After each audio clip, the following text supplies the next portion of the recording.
Mesdames et messieurs, bonsoir. La télévision d'État de l'Arménie occidentale vous présente les nouvelles du jour. Voici les principaux chapitres d'aujourd'hui.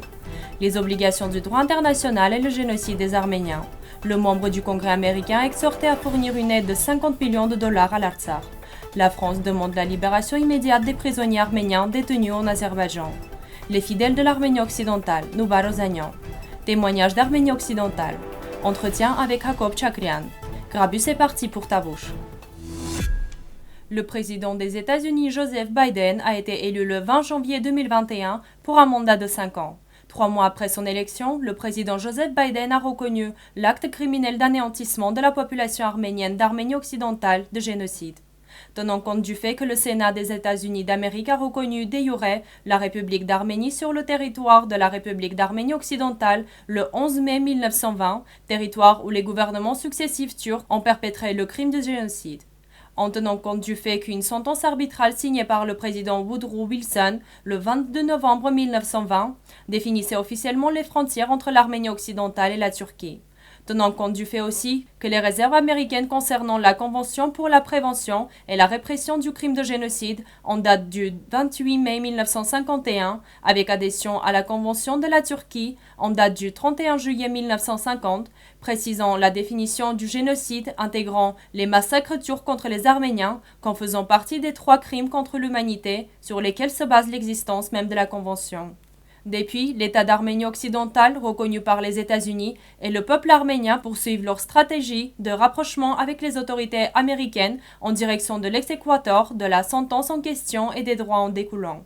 Pourtant, depuis le 18 juin 1987, une nouvelle dynamique politique prend forme en Europe, la possibilité et la capacité de pouvoir poursuivre la reconnaissance internationale du génocide des Arméniens, tout en contournant les obligations juridiques de l'État coupable du crime contre l'humanité en question. La résolution politique de la question arménienne approuvée par le Parlement européen le 18 juin 1987 est la preuve dans son article 2. L'article 2 est d'avis que les événements tragiques qui se sont déroulés en 1915-1917 contre les Arméniens établis sur le territoire de l'Empire ottoman constituent un génocide au sein de la Convention pour la prévention et la répression du crime de génocide adoptée par l'Assemblée générale de l'ONU le 9 décembre 1947. Reconnaît cependant que la Turquie actuelle ne saurait être tenue pour responsable du drame vécu par les Arméniens de l'Empire ottoman et souligne avec force que la reconnaissance de ces événements historiques en tant que génocide ne peut donner lieu à aucune revendication d'ordre politique, juridique ou matériel à l'adresse de la Turquie d'aujourd'hui. La référence à cette résolution politique du 18 juin 1987 dans la déclaration du Parlement letton en date du 6 mai 2021 sur la décision de reconnaître le génocide des Arméniens remet à l'ordre du jour l'injustice vécue par le peuple arménien d'Arménie occidentale par le programme d'anéantissement dont il a fait l'objet. Le Parlement européen, prétendument sanctuaire des droits de l'homme par cette résolution, a créé un monstre politique qui détourne les droits de l'homme et blanchit l'État criminel en question. Le Parlement letton n'aurait pas dû s'engager dans cette voie. La référence à la Convention pour la prévention et la répression du crime de génocide suffisait largement.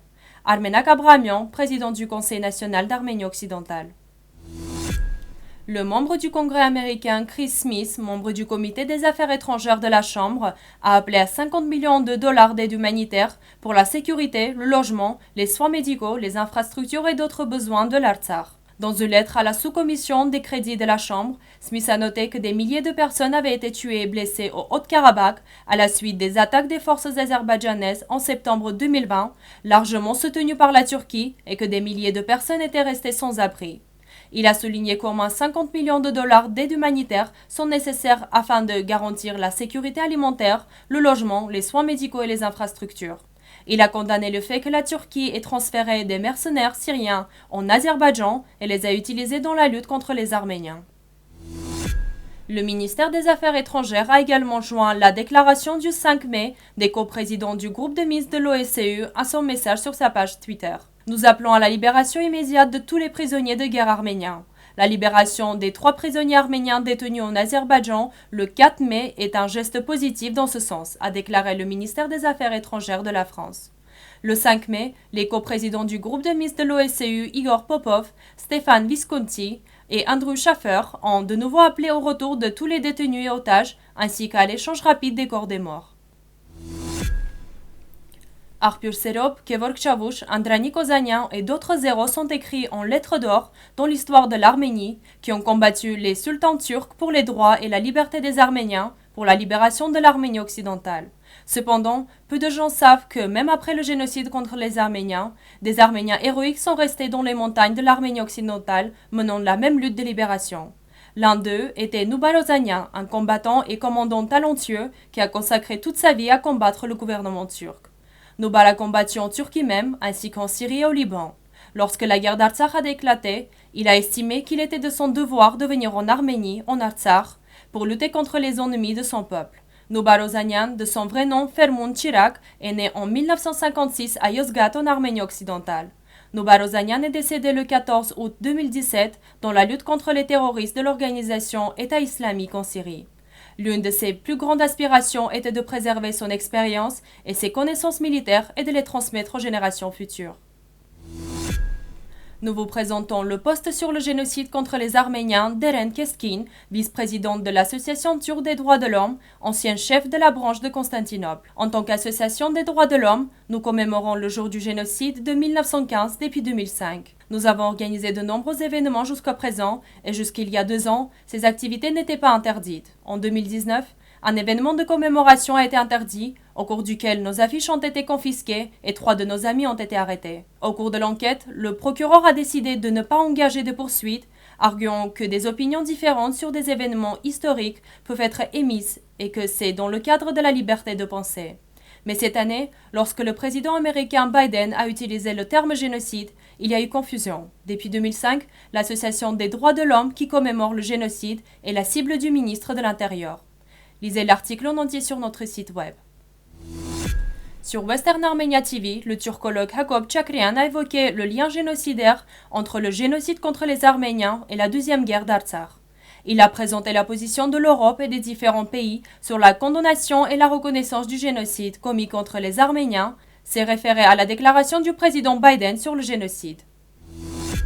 La Bibliothèque nationale d'Arménie poursuit le processus de distribution d'une grande quantité d'ouvrages publiés par le ministère de l'Éducation, des Sciences, de la Culture et des Sports de la République d'Arménie, sur ordre de l'État et avec le soutien de la Bibliothèque nationale d'Arménie. Cette fois, Grabus était parti pour la région de Tavouch.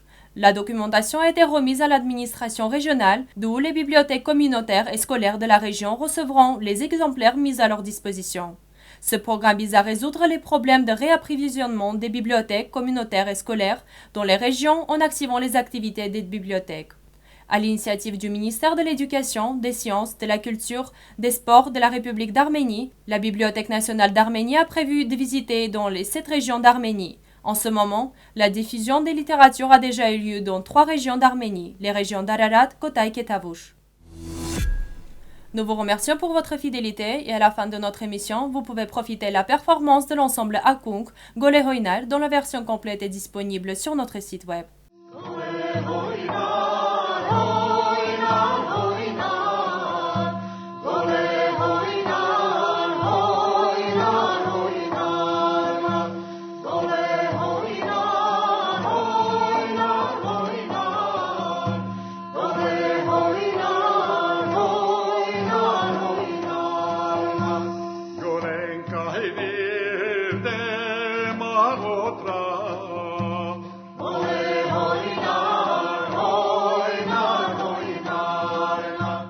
Voilà ce que nous avions préparé pour vous. Nous vous souhaitons une bonne soirée et à bientôt.